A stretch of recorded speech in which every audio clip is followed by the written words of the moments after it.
Subscribe करें और पाए मैथिली का सुपरफास्ट अपडेट।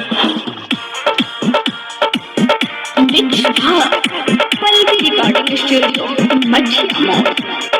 कंचन इब्राहिमपुर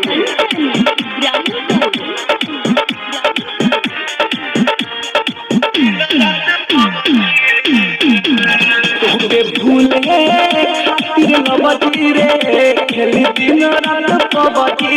रे तोहके भूले खातिर लबजी रे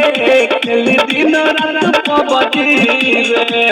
ओखिया जागता निक न लागता ओखिया जागता निक न लागता अरे खाना रोटी सब्जी रे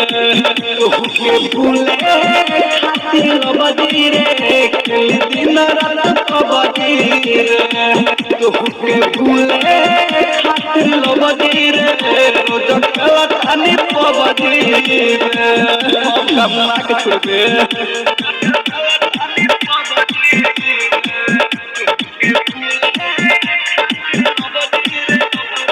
कंचन इब्राहिमपुर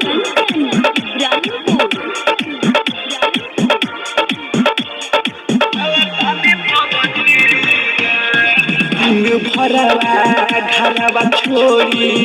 रही बहरा रे हो प्यार कोई के धोखा दी होले जखम गहरा रे हो दिन भरवा घरवा छोड़ी रही बहरा रे हो प्यार कोई के धोखा दी होले जखम गहरा रे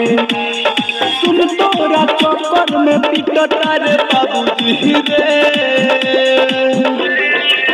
तोहके भूले